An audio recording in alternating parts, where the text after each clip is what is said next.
Ang tanong ko is, yung mga na-recruit yung mga members ng Makabayan, Anak Bayan, and so forth and so on, kinusuitan nyo ba sila na, kasi gobyerno na rin kayo eh.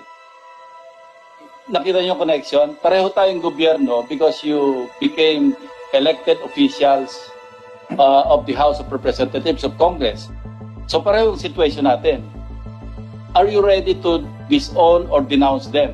Having joined the NPA na lumalaban sa gobyerno, armed struggle ito hindi ito yung laban sa kalye na nakipaglaban-laban sa mga issues. Ito, bakbakan ito, pumapatay ng mga sundalo, nag-extort ng pera sa mga may mga negosyo, sa mga kanayunan. Pareho tayo, we're on the same boat practically. But what I'm trying to say is, kami, immediately when they defected, we consider them as enemies because they became enemies of the state.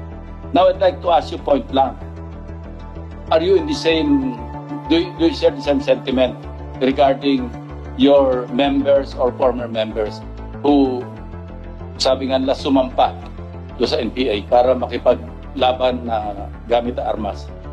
Mr. Chair, definitely we do not consider them as enemies.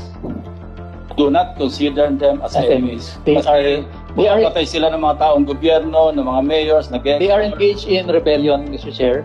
They are conducting or committing an illegal act. But we do not judge them to be enemies.